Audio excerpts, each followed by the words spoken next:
You open DoorDash. The burger is $12. You tap checkout, and the bill is $21.60. That is an 80% markup, not a rounding error, the average per a Lending Tree study. DoorDash controls 67% of the US food delivery market. This markup is nearly unavoidable. The app told you $0 delivery fee. The fee was never zero, it was just hidden. Service fees, regulatory response fees, a $1.50 Chicago fee described as a government charge. It wasn't. Chicago city attorneys called it a bait and switch. The final bill was inflated up to 6 times the advertised amount.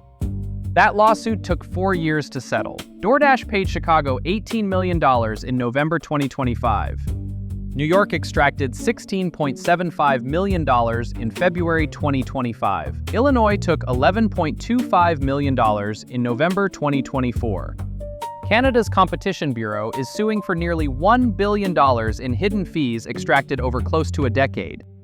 And the tips you left for your driver? DoorDash was quietly keeping them since 2017. Illinois AG Raoul. DoorDash could get away with contributing as little as $1 toward a worker's pay.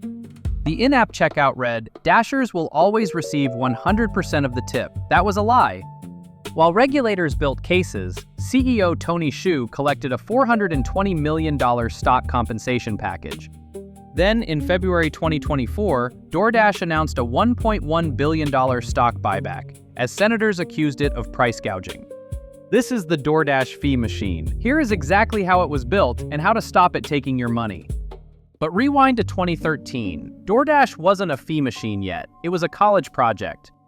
Tony Xu and 3 Stanford classmates started delivering food from Palo Alto restaurants out of their own cars.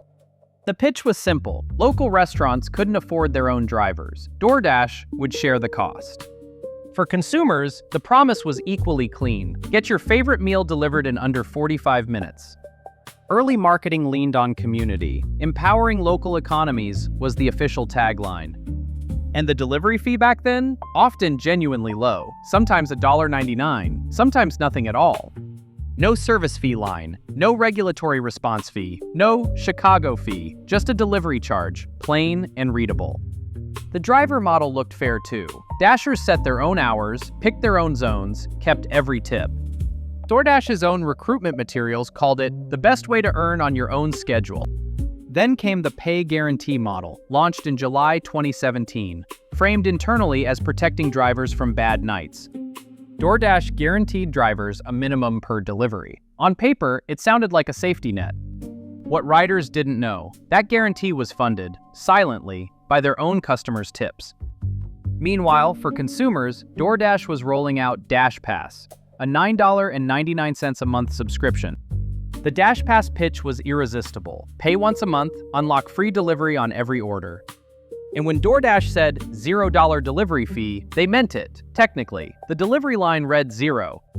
The service fee, mandatory and unavoidable, appeared separately, in smaller text, lower on the screen. In restaurants, the menu prices themselves had already been quietly inflated, but the app looked identical to the in-store menu. A $12 burger in-store, the same burger on DoorDash, $14, $15, sometimes more, before any fees. Many of those restaurants hadn't agreed to be listed. DoorDash added them anyway. Those phantom listings looked like any other restaurant on the app. Credible, complete, star-rated. Then there was the Chicago fee. On checkout, a line appeared. $1.50 Chicago fee. Positioned between a delivery charge and a tax line, most consumers assumed it was a city government fee. It wasn't. Chicago city attorneys confirmed the city never authorized or received that fee. DoorDash's December 2020 IPO made all of this look like the cost of ambition, not deception. The stock opened at $182. Wall Street cheered. DoorDash was framed as a pandemic-era winner. And for consumers still locked inside during COVID-19, delivery felt like a lifeline, not a trap. DoorDash's own marketing ran heartfelt ads, supporting local, connecting communities, open for delivery. Every element of the surface, the ads, the app UI, the IPO narrative, was engineered to look fair. Underneath that surface, the fee architecture was being constructed layer by layer, settlement by settlement. The tip theft scheme had been running since July 2017, quietly, invisibly, across millions of orders. At checkout, DoorDash displayed, "Dashers will always receive 100% of the tip." It said this every time. Customers tipped generously because the app told them the driver needed it and would receive it. That's what made the machine so effective. The trap didn't feel like a trap, it felt like dinner. So let's pull the machine apart, trick by trick. There are 5 of them. Trick 1 of 5, the pay guarantee tip siphon, the most brazen theft hidden in plain sight. In July 2017, DoorDash quietly rewired how driver pay worked, without telling drivers and without telling you. Under the pay guarantee model, DoorDash set a minimum payment per delivery, say $6. If you tipped $5, DoorDash used $5 of that to cover its own guarantee and contributed almost nothing itself. Illinois AG Kwame Raoul put it precisely. DoorDash could get away with contributing as little as $1 toward a worker's pay. That quote comes from his official November 2024 press release. People of Illinois versus DoorDash. Case number 2024-CH10011. Meanwhile, the checkout screen still read, "Dashers will always receive 100% of the tip." 79,262 Illinois Dashers. 63,000 plus New York Dashers. 11 million delivery orders. All underpaid. All while reading that promise. The scheme ran from July 2017 to September 2019, over 2 full years, before public pressure forced DoorDash to stop. That's trick 1, and remember, the company had settlements still ahead of it, 6 years later. Trick 2 of 5, the drip pricing stack, the fee architecture designed to keep the real price invisible until you tap Place Order. Here is what a typical DoorDash order actually costs, versus what the app shows you on the restaurant page. Let's build that receipt line by line, because each fee has a story. The delivery fee appears first, and if you're a DashPass subscriber, it reads 0. The trap is already closing. The service fee, typically $2.99 or higher, is mandatory. You cannot remove it. It does not go to your driver. Canada's Competition Bureau Commissioner Matthew Boswell called this exactly what it is: drip pricing. His June 2025 filing stated, "Consumers are not presented with an attainable price up front, the definition of the dark pattern." DashPass subscribers paid $9.99 a month specifically to eliminate delivery fees, but the service fee kept appearing anyway. In April 2026, after every settlement, California residents Veronica Slavichka and Rose Navarro Ball filed a new class action. The complaint alleged DoorDash still charges a mandatory $1.99 service fee on orders its own ads call $0 delivery. The structural deception the settlements were meant to stop was still running, on the same app to the same subscribers. That's trick 2, but the receipts hadn't even reached the most audacious layer yet. Trick 3 of 5, phantom restaurants and fabricated government fees, the Chicago Playbook. DoorDash listed Chicago restaurants on its platform without their knowledge or consent, going back to 2014. These weren't gray area listings. The restaurants hadn't signed contracts, hadn't set prices, and hadn't agreed to commissions. Customers ordering from those phantom listings were buying from a menu DoorDash had built, not the restaurant. And the prices? DoorDash inflated them, sometimes by up to 6 times the advertised amount per Chicago's own lawsuit. Then came the Chicago fee, the single most brazen line item in DoorDash's entire checkout history.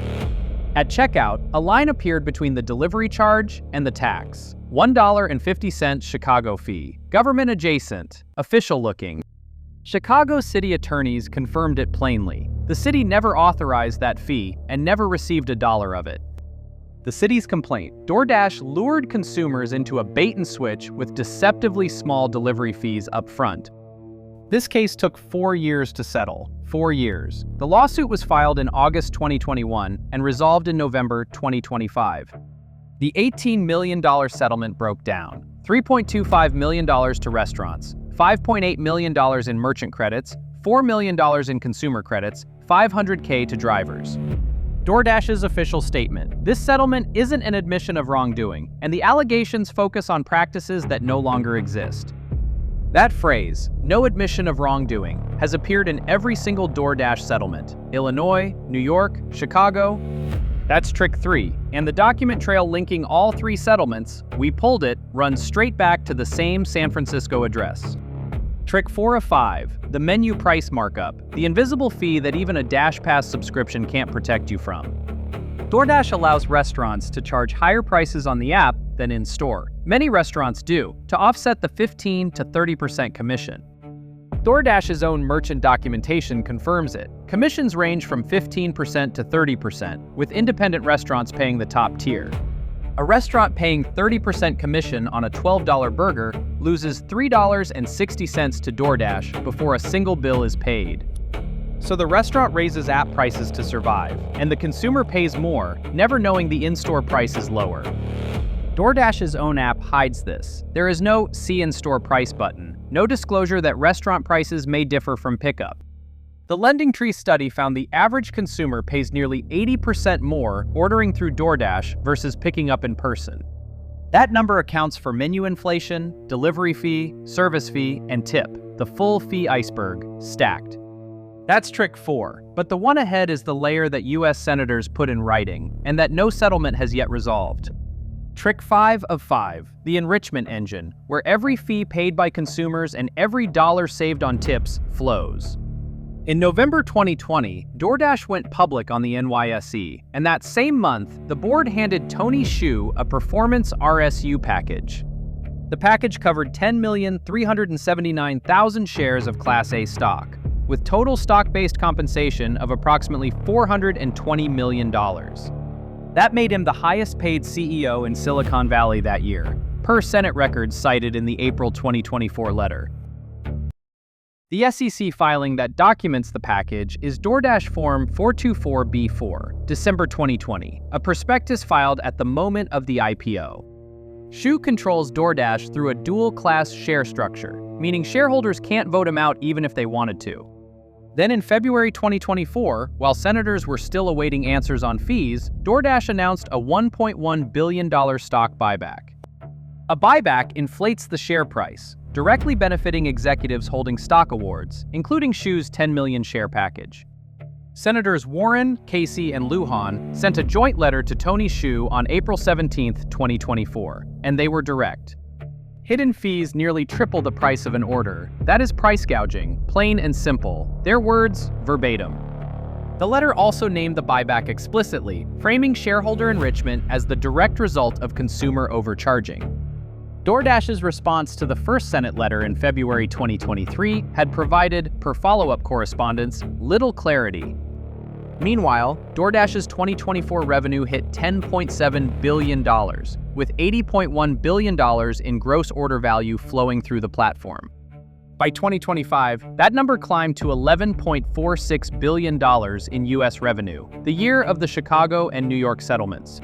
Let's trace where that money actually moves, from your checkout to the corporate ledger. That's the full 5-trick machine, but there's a 6th dimension that makes it almost impossible to escape. DoorDash controls 67% of the U.S. food delivery market. It is, functionally, the only game in most American cities. A near-monopoly gatekeeper doesn't need to compete on fee transparency. Consumers have nowhere meaningful to go. And DoorDash knew it. The IPO prospectus itself flagged market share as a core competitive moat, not price, not transparency. The FTC noticed. On April 16, 2026, it published an advance notice of proposed rulemaking in the Federal Register. The ANPRM names DoorDash and Instacart directly, the first time the FTC has moved toward binding rules on delivery fees. Even FTC Chairman Andrew Ferguson, who had previously dissented on a fee ban vote, did not block this rulemaking. That tells you something about the evidence regulators had assembled. DoorDash responded to the Canada lawsuit with a company statement. Their words, "This is an overly punitive attempt to make an example of an industry leader in local commerce." Industry leader. The company had by then paid $46 million in U.S. settlements and faced a $1 billion case in Canada. The machine is documented, mapped, and still running, and the numbers behind who profits from it are even larger than the settlements. $46 million in U.S. settlements, and DoorDash's revenue kept climbing. Let's zoom out and count exactly who got hurt, how many people, and how many billions changed hands. In Illinois alone, 79,262 drivers had their tips quietly redirected over 2.5 years. Illinois AG Kwame Raoul put it plainly, DoorDash could contribute as little as $1 toward a worker's pay. DoorDash used tips to reduce the amount the company paid workers. Those are the AG's exact words. The $11.25 million Illinois settlement covered only those 2.5 years, July 2017 to September 2019. New York told the same story. 63,000 Dashers, 11 million orders, the same Dashers keep 100% promise. AG Letitia James. DoorDash misled customers who generously tipped and deceived Dashers who deserved to be paid in full. That settlement, $16.75 million, is the single largest tip theft recovery against DoorDash to date. Then Chicago, 4 years in federal court, and an $18 million settlement announced in November 2025. The Chicago complaint documented it all: hidden service fees, a fake Chicago fee, bills inflated up to 6 times over. The $18 million broke down into 5 buckets: restaurants, merchants, consumers, drivers, and the city's legal costs. DoorDash's statement on Chicago: this settlement isn't an admission of wrongdoing. Again, verbatim. That phrase has now appeared in every single DoorDash settlement: Illinois, New York, and Chicago. Every single one. 3 states, 3 settlements, 0 admissions, and DoorDash still controls 67% of the U.S. delivery market. Now, add Canada. In June 2025, the Competition Bureau filed action at the Competition Tribunal in Gatineau. The allegation? Nearly $1 billion in hidden fees extracted from Canadian consumers over close to a decade. Commissioner Matthew Boswell, consumers are not presented with an attainable price up front. This is drip pricing. The Bureau is seeking penalties, restitution, and, critically, a permanent ban on DoorDash's drip pricing practices. DoorDash called it an overly punitive attempt to make an example of an industry leader in local commerce. Industry leader. By then, the company had paid $46 million in U.S. settlements, and the Canadian case hadn't even gone to trial. Meanwhile, the machine generating all these fees was producing $10.7 billion in revenue in 2024 alone. By 2025, the year Chicago and New York settled, revenue climbed again to $11.46 billion. The settlements cost DoorDash less than 0.5% of a single year's revenue. The math on accountability is brutal. Now trace where the real money went. Up, not out. In December 2020, DoorDash filed SEC Form 424B4, its IPO prospectus, with a compensation package buried inside. Tony Hsu's performance RSU package, 10,379,000 shares of Class A stock, approximately $420 million in compensation. That made Hsu the highest-paid CEO in Silicon Valley in 2020, per Senate records cited in the April 2024 letter. Hsu controls DoorDash through a dual-class share structure. Shareholders cannot vote him out. The board is his. Then, in February 2024, while senators waited on unanswered questions, DoorDash announced a $1.1 billion stock buyback. A buyback inflates the share price, directly benefiting executives with large stock awards, like a $420 million RSU package. 2 months later, on April 17, 2024, Senators Warren, Casey, and Lujan sent a joint letter to Hsu, and they named the buyback explicitly. Hidden fees nearly triple the price of an order. That is price gouging, plain and simple. Warren, Casey, Lujan, verbatim. The letter linked the $1.1 billion buyback directly to consumer overcharging, framing shareholder enrichment as the motive. DoorDash's response to the first Senate letter, February 2023, had provided, per follow-up correspondence, little clarity. 3 senators, 2 letters, a $1.1 billion buyback, and Tony Hsu has never personally testified in any settled proceeding. Now, here is the number that should have ended the conversation. The settlements total $46 million. DoorDash's 2025 revenue was $11.46 billion. The fines cost DoorDash roughly 0.4% of annual revenue. That is not accountability, that is a line item. The structural deception didn't stop. On April 15, 2026, a new class action landed in San Francisco Superior Court. Plaintiffs Slawiczka and Navarro Ball allege DoorDash still charges a mandatory $1.99 service fee on orders advertised as free delivery. The same playbook, a new wrapper, post-settlement, post-Senate letter, post-FTC notice, and still running. On April 16, 2026, the day after the class action was filed, the FTC published its Advance Notice of Proposed Rulemaking. Even FTC Chairman Andrew Ferguson, who had previously dissented on a fee ban vote, did not block the rulemaking. That tells you how strong the evidence file had grown. The FTC filing, the Canada action, the Senate letters, the 3 state settlements, they form a single, documented record. 2 continents, 6 jurisdictions, nearly $1 billion in Canadian exposure alone, and the machine is still taking your order.